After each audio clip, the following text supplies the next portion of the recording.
Thank you for joining us for this latest installment of the Climate Transformation Alliance's Building Electrification webinar series. I'm Matt Tucker. I'll be your host for today's webinar. Today's webinar features Blake Hurstcraft of Peninsula Clean Energy, which serves many of the towns in the San Mateo County on the Bay Area's peninsula. Blake will be diving into the innovative building electrification initiatives that he and his team at PCE have recently rolled out to turbocharge building electrification in PCE service territory. But before we get started, a couple of quick upcoming events to let you know about, some housekeeping, and a few introductions. I want to let you know about next month's webinar, which will be happening on November 20th at noon. That will feature Debbie New, who is the founder of Vermont Community Thermal Networks, an organization focused on bringing thermal energy networks to Vermont, one community at a time. See the link in the chat for her organization's website. There you will find informative resources for anyone interested in learning about and or implementing thermal energy networks. I'll drop that link in after I stop talking. Don't miss tonight's presentation at Truckee Town Hall featuring Dr. Deborah Hendrickson. She's a pediatrician and the author of The Air They Breathe, a discussion on children's health and climate change. The presentation will be on the health effects of climate change on children and will be followed by Q&A and a book signing. It starts at 6:30 and ends at 8. Getting back to our fabulous webinar du jour, Blake prefers to answer questions during his presentation to make it more interactive. There's a couple of ways you can do that. If you would like one of our moderators to read your questions for you, you can submit your question using the Q&A button at the bottom of your Zoom window. If, on the other hand, you would like to ask the question of Blake yourself, just use the raise hand function to indicate that you'd like to ask a question, and a moderator or Blake will call on you.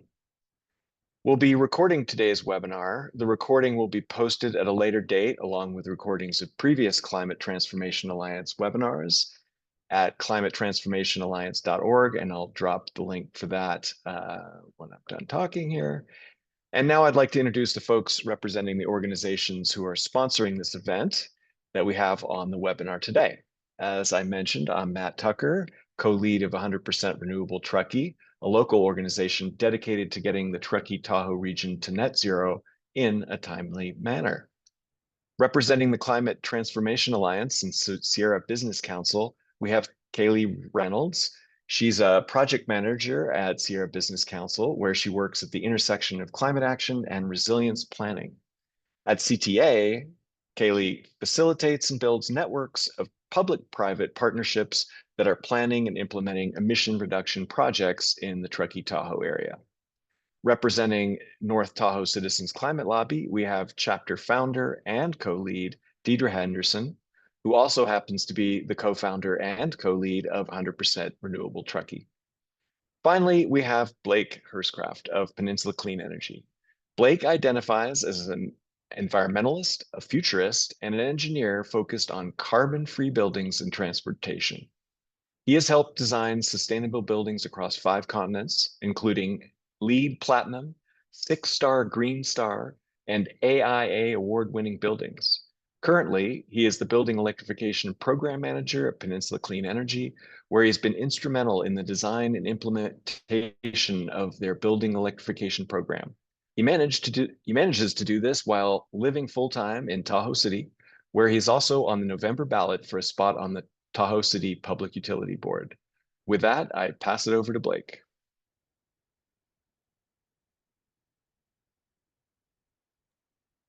Thanks, Matt, and thanks everybody for joining.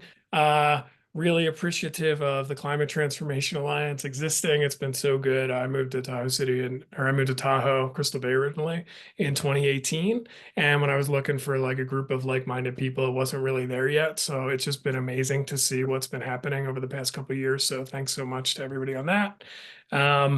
I work nationally and internationally on the climate change problem. So kind of wanted to share what's happening and what I consider to be the leading edge of that and what we're building at Peninsula Clean Energy. As discussed, please interrupt throughout. And I'm going to share my slides here. All right, going to go through an intro, including letting you know who I am. Let you know what CCAs are and what Peninsula Clean Energy is. This isn't important for people in Truckee PUD service territory, but I think it could be really important for the rest of the region. Then I'll let you know what some of Peninsula Clean Energy's non-building electrification programs are, but I'm really going to spend the majority of the time letting you know what we've been up to in building electrification and what we're building now, including a new $45 million program that we launched this month and are really excited about. Some background on me.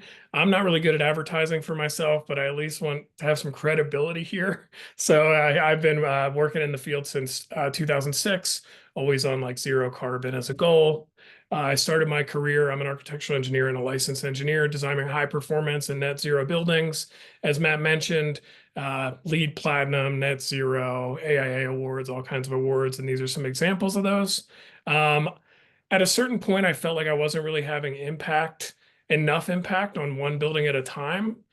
Even though I really like architecture, I've really been working on scaling since about 2012. That includes portfolio decarbonization at some major, Fortune 10 or Fortune 500 companies, also Arizona State University, and islands throughout the Caribbean. And then midway through the last decade, really started leaning in on policy, which included climate action planning for a lot of cities and policy making. These are just some of the cities I've worked with, dozens. And that really led me to electrification. Once you start working with cities that have 100% carbon-free electricity, the importance of electrifying our buildings quickly becomes really obvious. And I can go through some of that later. My current focus, I work for Peninsula Clean Energy, where my role is strategy and long-term thinking around how we can decarbonize 250,000 buildings in our portfolio as fast as possible. We're looking in we'd like to finish that by the 2030s if possible. And then I help locally through Electrify Tahoe, which I do as a volunteer, helping people figure out how to electrify their buildings. As discussed, I'm also running for Tahoe City Public Utility Districts. If you know people in Tahoe City or the West Shore, let them know to vote for me at the bottom of the ballot. At the top, you know who to vote for. So if you know people in Pennsylvania, that's where I'm from. Please make a call or two. It's not looking great. I'm glad I'm giving this talk this month. So let's make some last efforts. All right, what is community choice aggregation and who is Peninsula Clean Energy? CCAs are a weird thing that was founded in 2006 as a concept. This is post Enron and some issues with deregulation in California. In Peninsula Clean Energy territory, we are the electricity generator. So we sign long-term contracts and build wind and solar farms. PG&E delivers the electricity, and then our customers use it. You'll see us if you were to live in San Mateo County, when you get your PG&E bill, there's a line item that says Peninsula Clean Energy. It's actually a whole page. They're not-for-profit government agencies, and we report to a board of local council members and supervisors and mayors and things like that. And the benefits to customers, we offer lower cost energy. So ours is 5% less expensive, cleaner energy. I'll go into that. And then a choice. So you could also elect to get your generation from PG&E if you wanted to. 3% of our customers do that. The other 97 use our power. These are the community choice aggregators across the state. So in 2010, there would only be one here. And now there's a lot. I want to specifically call out, let you know, Peninsula Clean Energy, we serve San Mateo and Los Banos. We have a population of 800,000, a $400 million per year budget, and 3,700 gigawatt hours per year is how much we delivered. Also wanted to point out Pioneer Community Energy. They serve Placer and El Dorado counties. They are a local community choice option. They don't serve Liberty Utility at the moment. I have been talking to them a little bit. And then as far as Truckee goes, a municipal utility, in my opinion, is better than a CCA or even better. So this is not an alternative in that regard. Truckee has great rates and clean power, and it's a great utility. CCAs represent 25% of California's electricity use and growing. Municipal-owned utilities, which are also awesome, like SMUD, serve 30% of SMUD and Truckee and LADWP and others. And then the other portions are investor-owned and direct access. CCA's have been building a ton of clean energy. These are big numbers. I'm not really going to go into them, but it's a lot of solar, wind, storage, geothermal. And then when it comes to electricity emissions factors, they tend to be lower or a lot lower. I have the emissions factor per megawatt hour here of coal, natural gas, the electricity that comes to my house, the state average. And then you see here Pioneer is lower and we're near zero. The 9 there is some emissions that come out when you do geothermal that we're accounting for, but it's basically zero. The carbon-free electricity becomes really important because it's a nuanced discussion. And this was early in my career. It was a big discussion. Uh, is it better to use natural gas in your buildings than to use coal-fired electricity? And I think whether natural gas, which we cited as a bridge fuel, was a bridge to nowhere or a bridge that we've crossed and now we can move on is an open question. I'm not going to answer that question. What I am going to say is that it's definitely time to move on. All the greenhouse gas emissions inventories I've done say that, and I'm not going to go that much deeper into it, but I can answer questions on that. I did a lot of that in the late 2010s. I'm assuming people here know that it's time to move on from fossil fuels. Now that we've gone all electric, now that we've gone all carbon free on our electricity supply, this is the countywide greenhouse gas emissions profile in San Mateo County. This does not include the impact of methane leakage, which would make that yellow piece of the pie bigger. But we really focus on these two when we talk about programs. And we really use we're a non-for-profit, so any money we make from electricity generation, so that's the delta between being cheaper than PG&E and what we pay. We negotiate really hard on our contracts. We invest into our communities, mostly in electrification programs. These are the types: buildings, transportation, and distributed resources, which generally means solar storage and load flexibility. We also have this really cool program that I manage. It's our Reach Codes program. It's a combined effort in Santa Clara and San Mateo County. It started in 2019, and we offer assistance to cities looking to adopt all electric new construction or existing building policies and increased EV readiness for new construction. New construction is really the time to build efficient zero carbon buildings with EV charging. It's really expensive to retrofit. We don't advocate, we just provide technical assistance, implementation assistance, and then technical assistance for builders who aren't used to building all electric. Over 30 agencies have adopted through this program, and I'm showing a map of many, many more. It's easily our most cost-effective program in terms of greenhouse gas emissions saved, and it has drastically changed the statewide building code. Local cities have really led the way. So if you see local jurisdictions like Truckee or South Lake Tahoe considering reach codes, I really recommend coming out in public to speak on their behalf. We're a few years behind on those, and I'd love for us to catch up because I think this is the best part of the state and country, and I want us to prove it.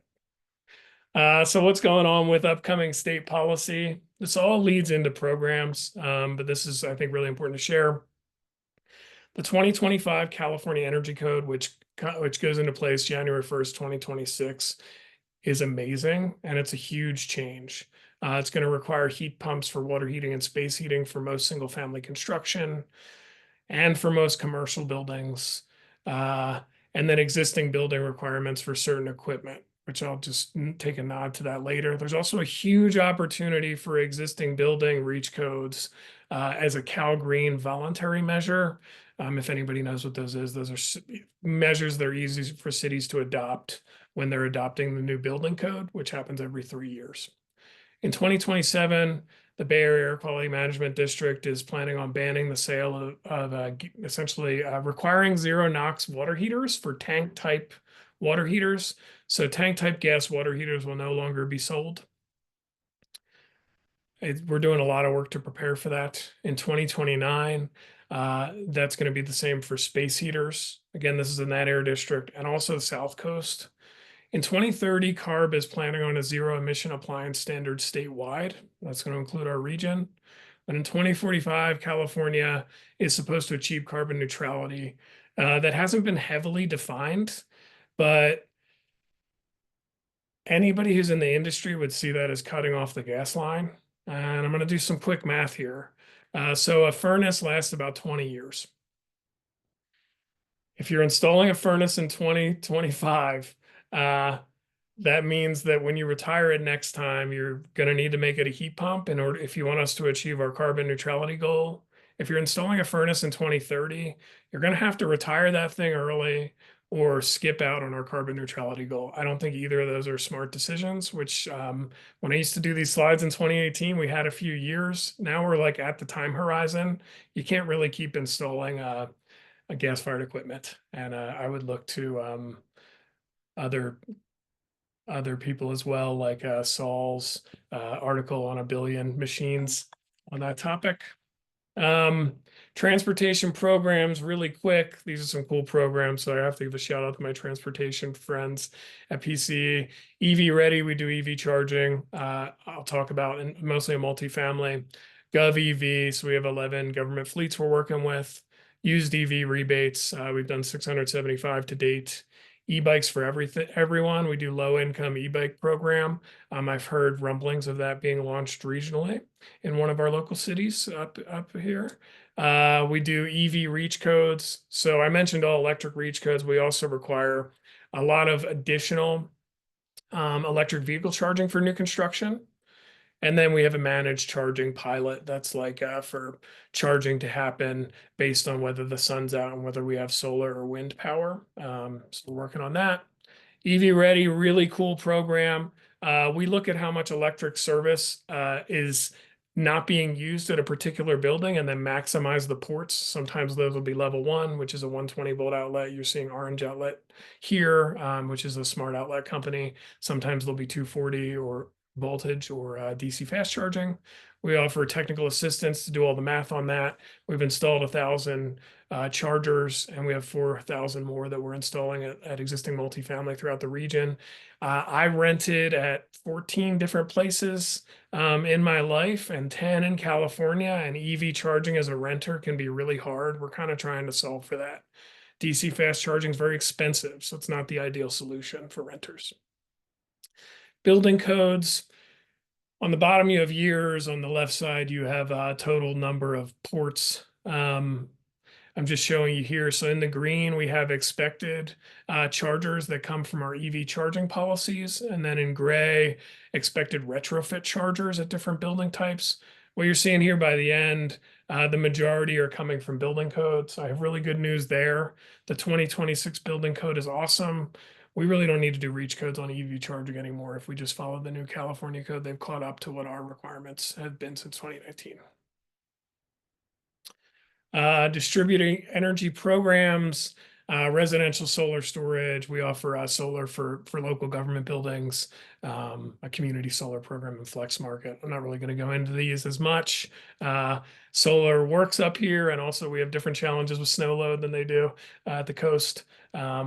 But the Gov PV program has really been the most interesting.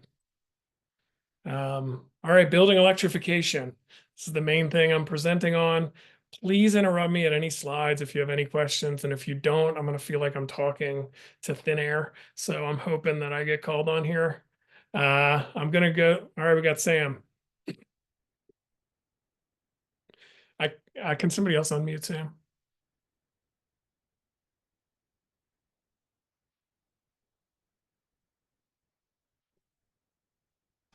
Maybe I can. Hey, no, I think I got it. Can you all hear me? Hey, Sam. Hey, Blake, how's it going? Hi, Matt. Hi, Deirdre. Quick question based on something you just mentioned. I've gotten some questions from an engineer or two in the area who are asking about heat pump viability, not quite viability, feasibility, more on the engineering side of things than anything else. So, Matt, but also just, yeah, any other resources or guidance that you can provide for engineers trying to figure out how to spec heat pumps in their designs? Yeah, and I actually don't have this as a slide, so I will go through that. Up here, there's 3 heat pumps are dead easy. They're just I actually think they're one of the, from like a design standpoint, one of the more boring types of mechanical equipment, but they're critical for scale. And that's the thing about scaled implementation. Sometimes the things that kind of change the world and are scalable are also maybe boring. That could be train tracks in the Industrial Revolution. That could be smog testing stations in California. That could be different types of refrigerant, which helped protect the ozone layer and stuff like that. I could go on and on. So the heat pump is just an air conditioner that has this thing in it. This is called a reversing valve. I bought this for like $100. But you have to buy it with it already installed. You can't retrofit it. It basically is an electromechanical device that lets the thing run backward. So instead of blowing cold air in and hot air out, it's blowing hot air in and cold air out. There's a couple things that are a little bit of a challenge. I'm going to speak specific to Truckee or Tahoe City because I pass a heat pump every day on my walk with my dog. One of them is snow load. Thinking about snow load is about hanging it up on a wall, probably on the low snow load side, but the one I'm thinking of is on the high snow load side, rather than putting it on the ground, which is where we usually put them. You can buy a kit to hang these things on the wall. And then the one around the corner from me has like a snow protection overhang. That's a good idea. One thing that I've really noticed in the big snow year 2 years ago, in my little pet heat pump that I look at in my neighborhood, is that there's a defrost cycle on a heat pump that flips it around to air conditioning mode every once in a while. And I noticed that like really helps melt the snow around this particular heat pump, which is on an Airbnb or a second home. I'm not sure what it is. So the snow load thing actually isn't as bad as I thought it would be. Like no one's there shoveling out this thing. Um, and then the other piece is you need to spec a cold climate heat pump. Those have been around since 2012. It's kind of cold here. I don't actually consider it cold if you're from the Northeast, where we're doing a lot of this. Like temperature wise, straight up, it's not cold, which is why I live here because I like the sun and snow. And then the other piece would be you really have to size it correctly. So when you see a heat pump's sizing, which might be in BTUs or in tonnage, let's say it's a 3-ton heat pump, that's the capacity it has at 47 degrees. It has a different capacity that's lower at 5 degrees. So there's like a table you have to look at to upsize it. Those are the things they're completely viable. And there's like, if you go to Creekside Charter at Palisades, you can see a bunch of heat pumps. Like I see them everywhere. There are a couple design considerations. Does that answer that question? That was awesome. The last thing really quick, is there anything related to like I have a recollection of this person asking about setbacks or like the spacing. Is there anything in that realm that comes to mind or that you know of? Setbacks is probably the wrong word, but maybe that. Yeah. I see what you're talking about, like space around the unit and the Maybe something like that. Yeah. Well, that's a thing. Like clearances is they call that clearances. So that's like how far away the heat pump is from a wall or that overhang is important. The one around me they just replaced. So the overhang's like a little closer to the top of the heat pump than I would like for good airflow. That's one thing. There is one other thing worth mentioning in a retrofit scenario. Heat pumps have a lower supply air temperature than a furnace. So a furnace that burns fossil fuels supplies at about 110, and a heat pump supplies at 95 degrees. Um, at that lower temperature, you need more airflow to have the same service. So looking at existing ductwork is going to be important. It's not insurmountable, but that's important. I guess I'm going to add one more thing. I have a friend in Colorado in Denver. His wife has whatever the condition is where you're allergic to cold. I think it's called Raynaud's disease or something like that. So she actually has a backup gas fired backup system on her heat pump, so that the air that blows on her is like nice and hot. I think that's a good, okay solution for like 2020s and not a solution in the 2040s. Going way into detail on the engineering stuff. I hope that helps. Thank you very much. Really appreciate it. Sure. Brittany. Oh, we got on mute, Brittany. Hi, Blake. Good to see you all, Matt and Deirdre and Kaylee. Um, Yeah, I've heard from a couple of different, we're working with local contractors in the area, and we've heard from a couple of different people that they were concerned about refrigerant mandates, like new refrigerant mandates. Have you heard anything about that? I'm not reading the threads often enough on them. There's an upcoming new refrigerant requirement. So when we switch to low ozone depletion refrigerants, we also there's still another issue with refrigerants when they leak, that they have high global warming potential. So like if it were to leak a lot, that would be a problem. Um, we have a mandate coming up in new refrigerants, but I forget what the year is on that. That is happening, but that would only apply to new equipment once that is rolled out. Yeah, I was just doing some research and it looks like it might be next year. Yeah, I think we've heard just from some contractors that they were nervous that the new refrigerant mandates would increase the cost of heat pump equipment. So just wanted to know, yeah, you heard any, yeah, inklings I'll or find out. um, I'll find out. okay, thanks, Blake. Sure. All right. I'm going to go into our building electrification programs. I've organized this as the research. So that's a couple years in time frame, proof of concept. Why electrification coaching needs integrated programs is a barrier I've been running into regionally, and then scaling our programs. So that's what I'm going to spend most of our time in a new program. So ignoring the EV charger, this is what we're talking about: water heaters, space heaters, clothes dryers, and cooktops. Theory of change. Wanted to go into this is related to that mandate that's important on new refrigerants as well. At PCE, we really talk about programs to enable policy to enable massive decarb. I used to work for Rocky Mountain Institute, now called RMI, which is a think and do tank that started in the 80s. They're really focused on market-based transformation. And lately they've been doing a lot of stuff on policy, because market-based transformation didn't end up scaling us to total decarb.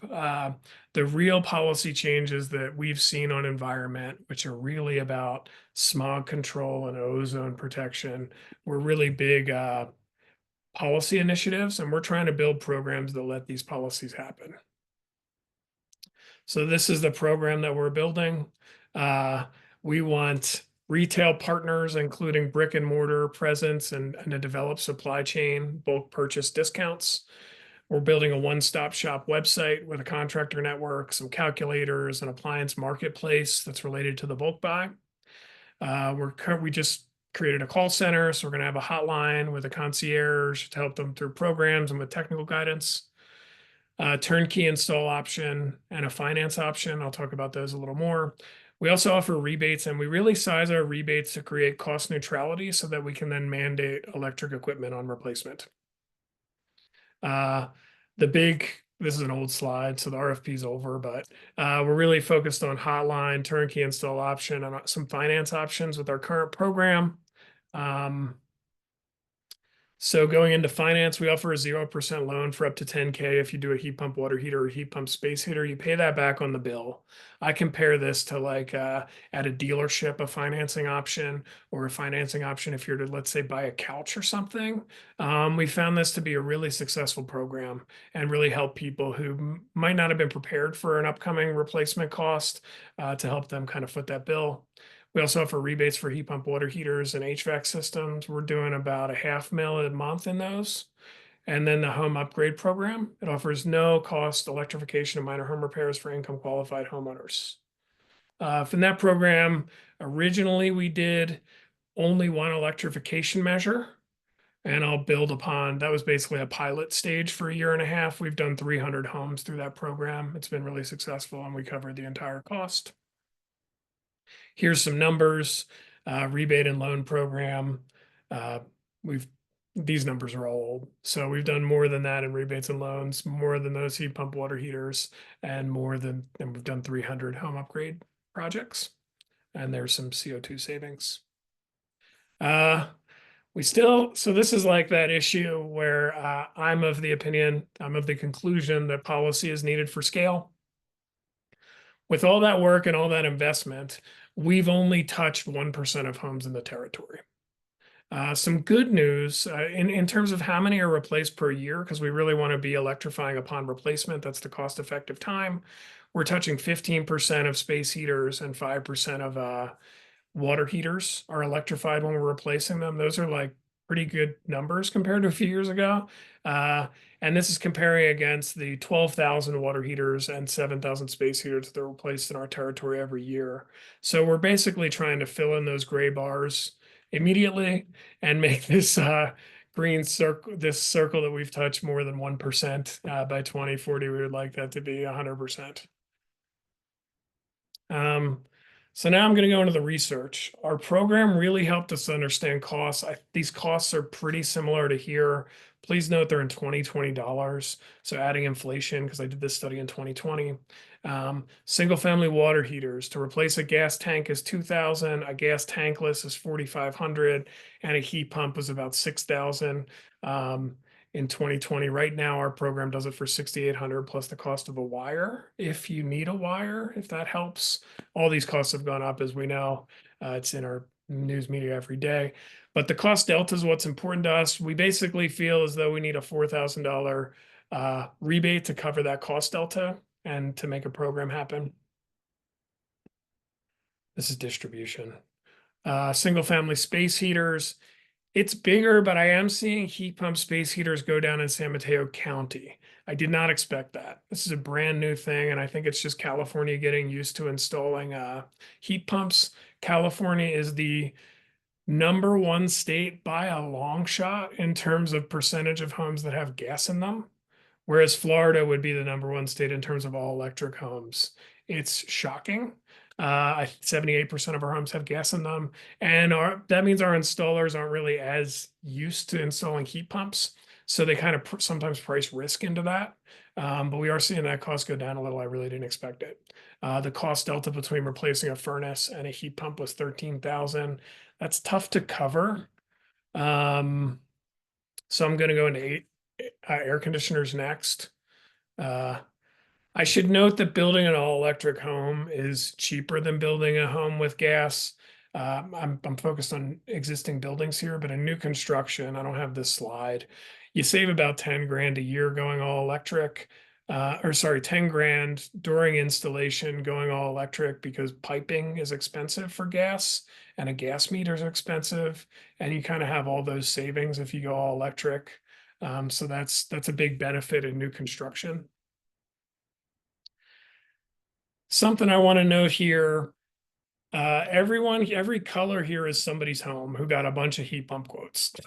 And there's a lot of variety. So if we look at this person, Jason, in the, I'm not that particular color of green, he got quotes between 14 grand and 48 grand. And this guy, Michael, I looked at his quotes myself.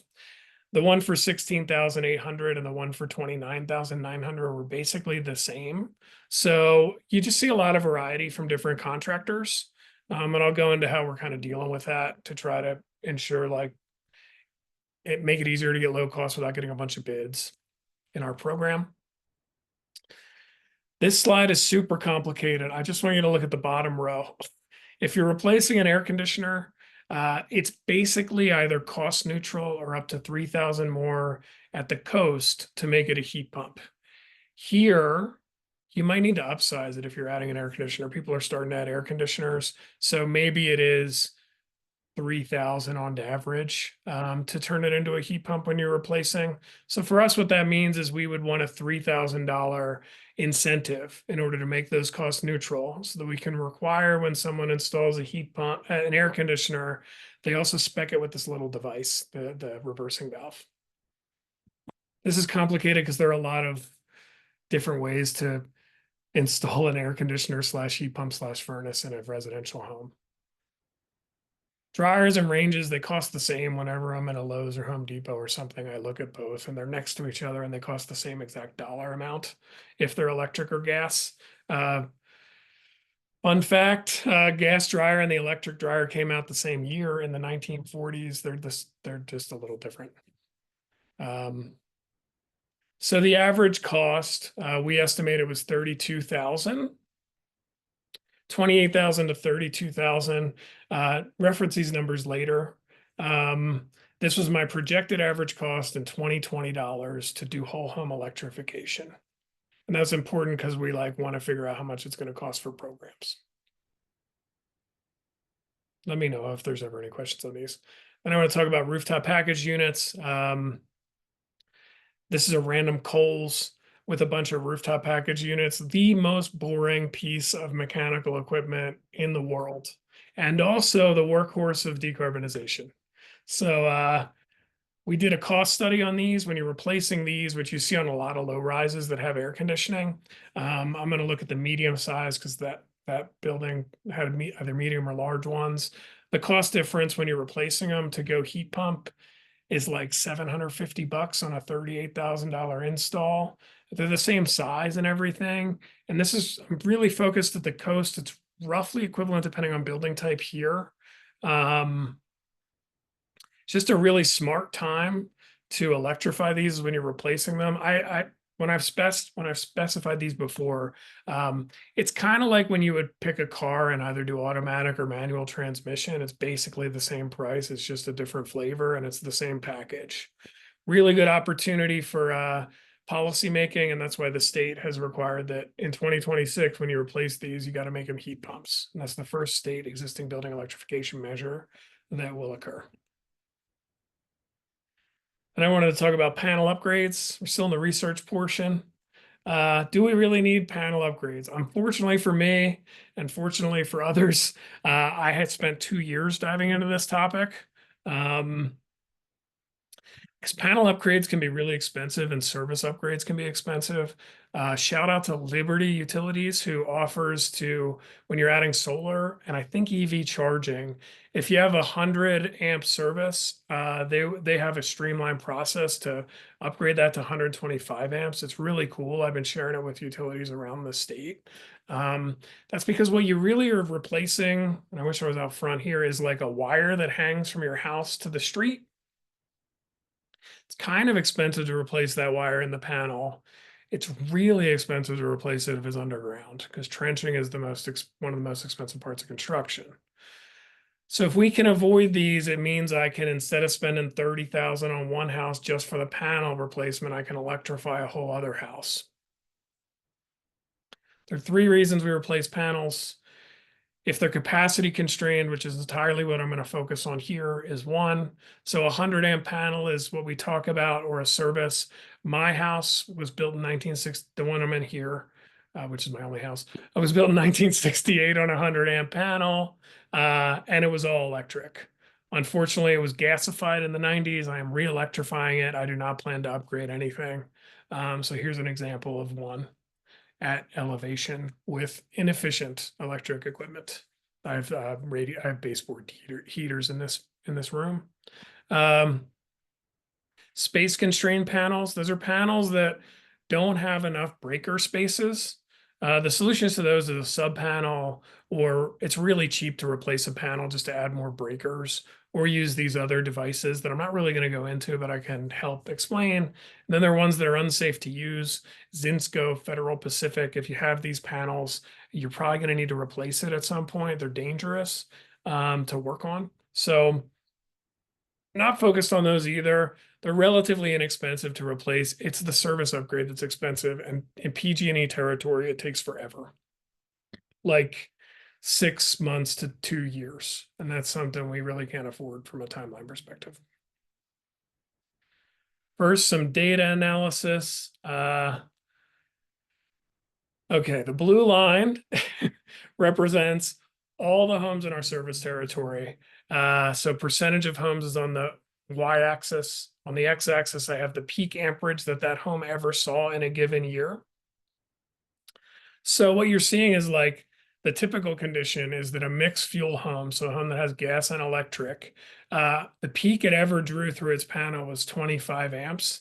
That's because 100 amps, which is 24 kilowatts, is like a ton of energy. So they have all this extra space up to 100 if they have 100 amp to electrify. The green are all electric homes. It's hard to identify all electric homes because of propane service in our territory. So like we have all the gas data, but we don't know who uses propane. We know there are at least 722. This is what they usually use as peak. they're not getting anywhere near 100 amps. And the ones that are above, so you see a long tail here, are probably the ones in Portola Valley, or actually, I'm not going to call out particular cities, but there are some cities where you will have bowling alleys and large loads. And I know, there's some big houses in Truckee as well and around here. So, those are the kind of houses that are all electric that might land there. Just all electric homes aren't getting anywhere near the 24 kW, which is as designed. We're designed to do it safely. This is a calculation. All I want you to take away from this is if it's a 2,800 square foot home or smaller, it's super easy to do the National Electric Code calculation and go all electric. But you have to do the math.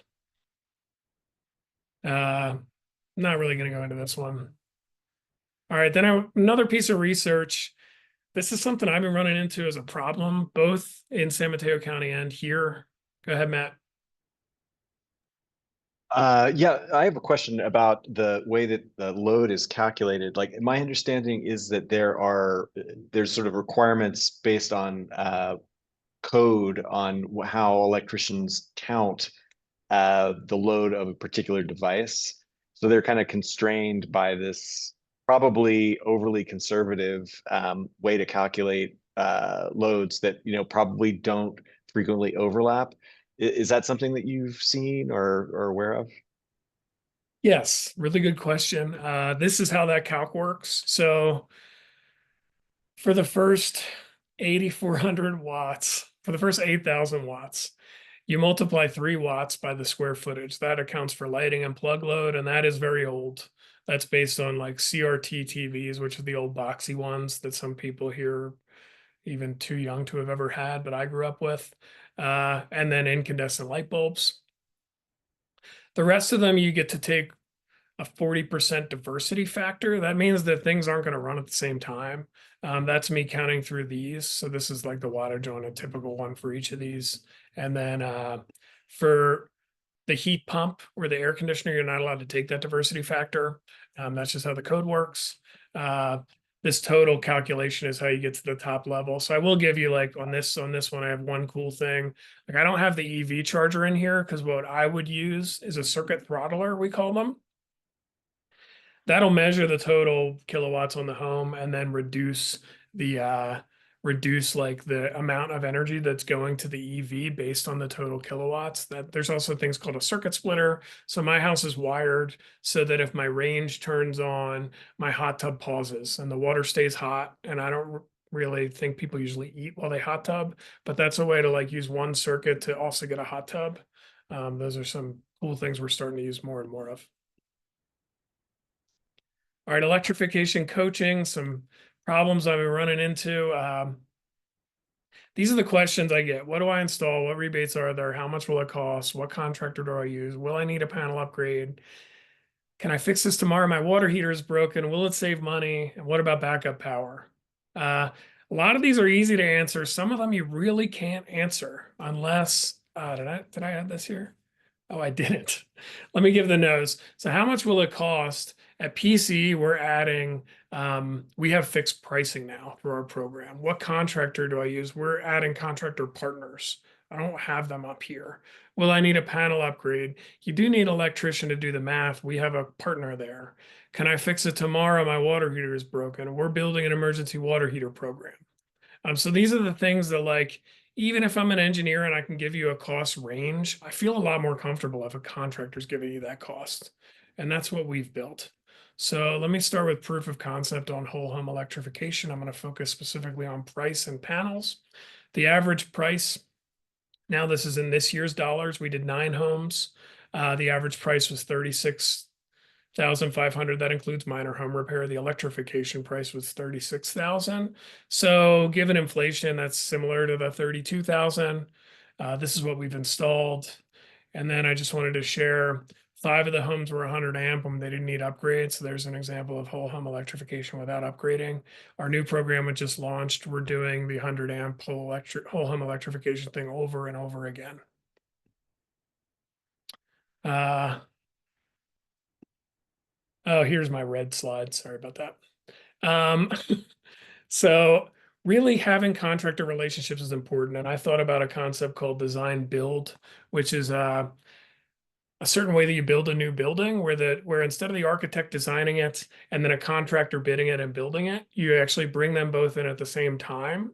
You don't always get a super beautiful building when the general contractor is involved in the design, but you usually get fast delivery at a fixed price that you can trust.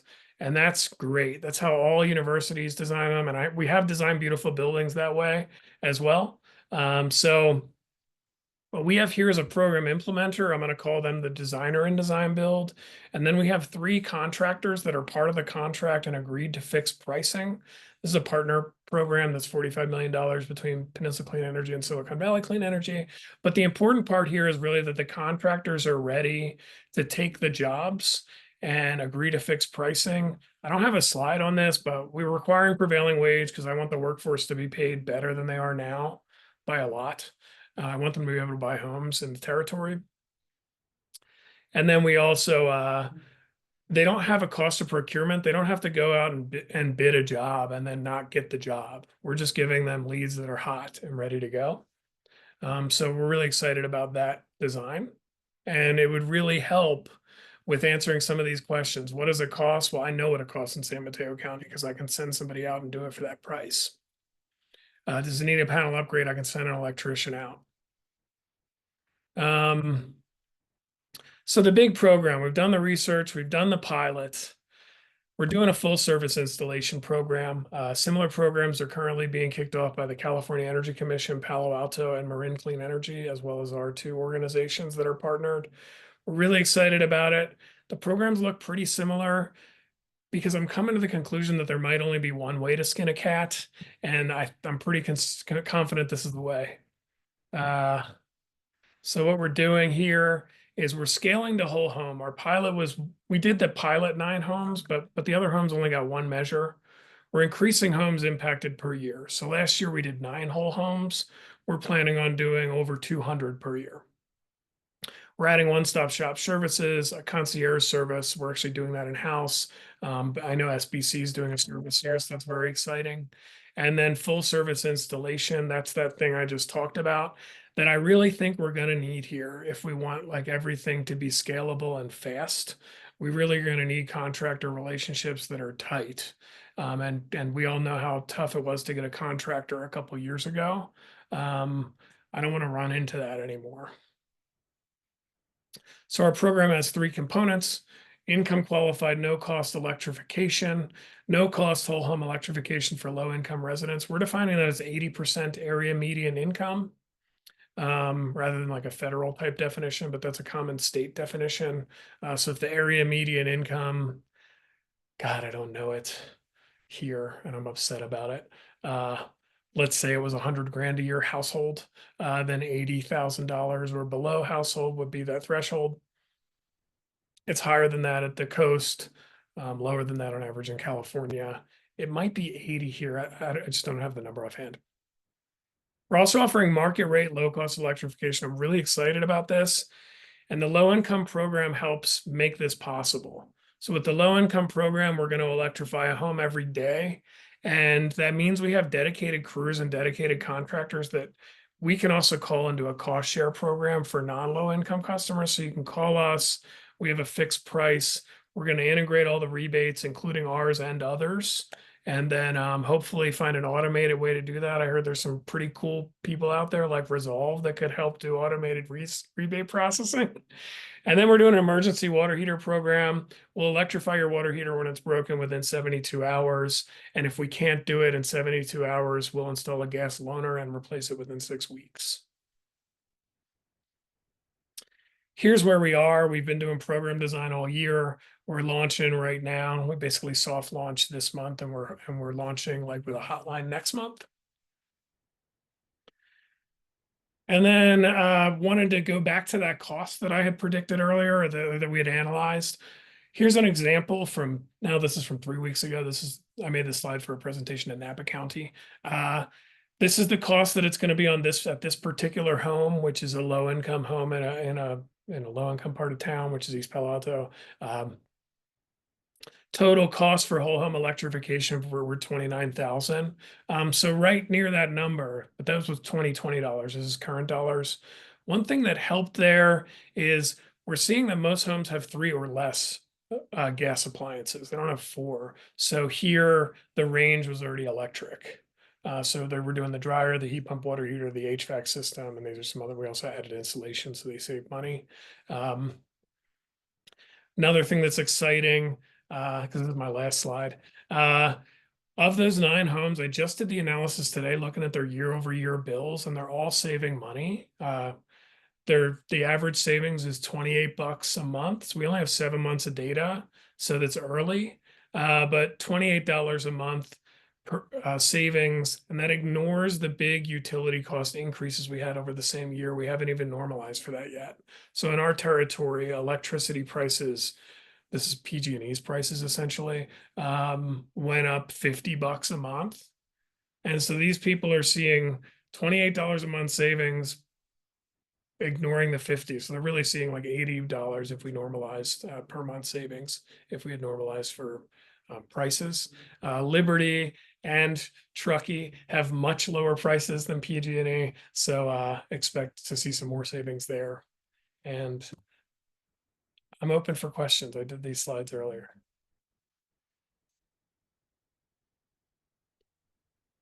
And you got to ask me something.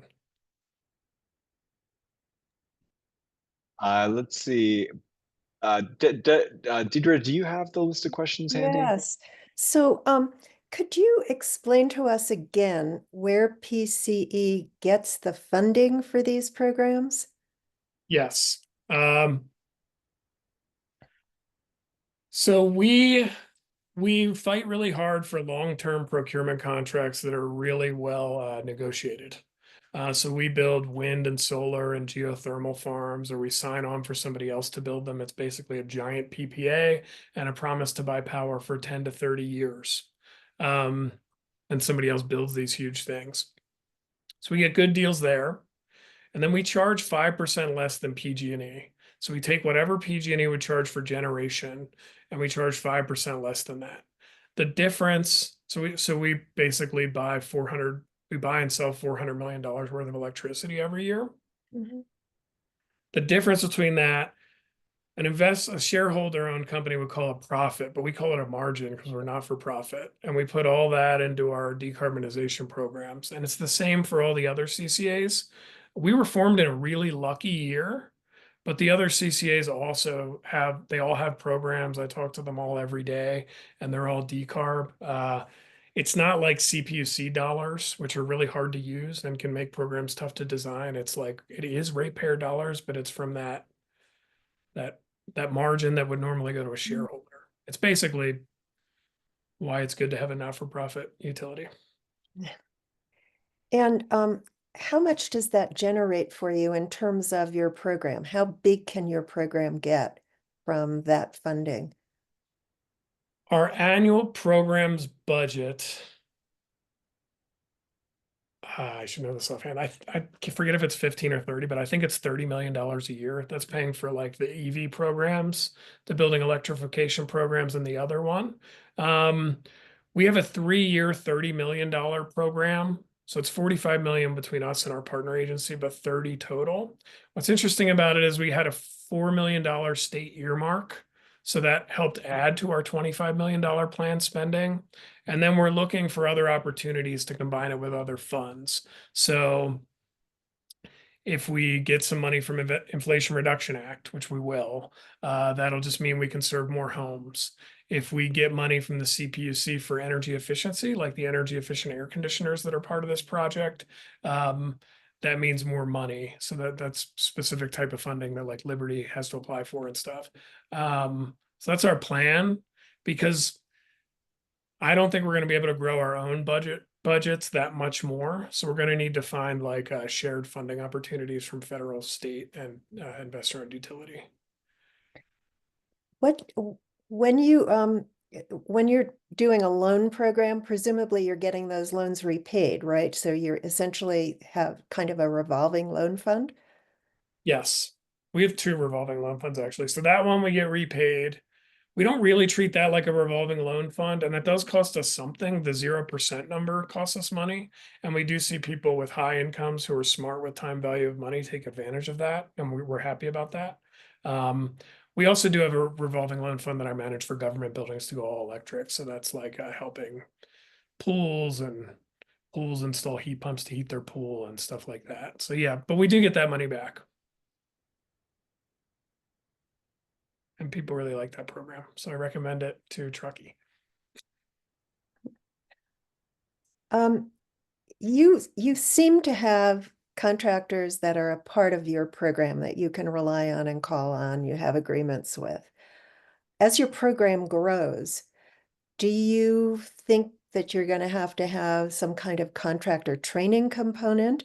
Or do you have more contractors who understand this stuff in your service area than we tend to have here? We did not have them in 2019. So yes, we have more contractors who can do that now. It's because our rebates were good. And this, I didn't join PC. I was a consultant to PCE in 2019, but I didn't join for a few years later. But what really kicked it off was reach codes. The policy moved the market.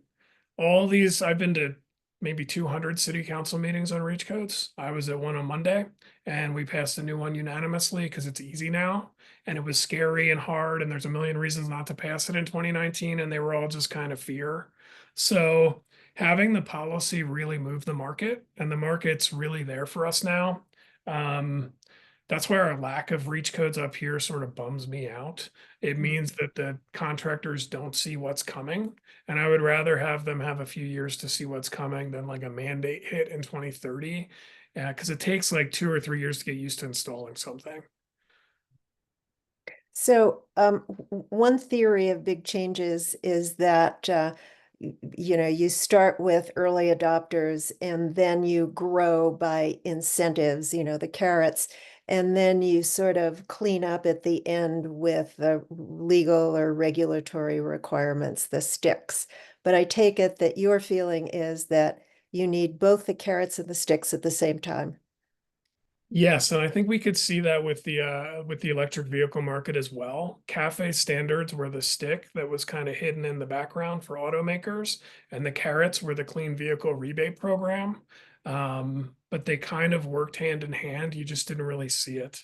I try not to call them carrots and sticks, but I don't know what the better terminology is. That's what we use. The stick sounds, I'd rather have food than get whacked, but I don't know what to call it. I like policy, so it's Okay. a friendly stick. I'm just That's- gonna jump in here real quick. Sorry, my talking over somebody. My internet connection's a little. Okay, cool. Well, thank you, Blake. We're up at 2 o'clock now. I just want to repeat that we'll have this webinar online at the CTA website. I put the link in the chat.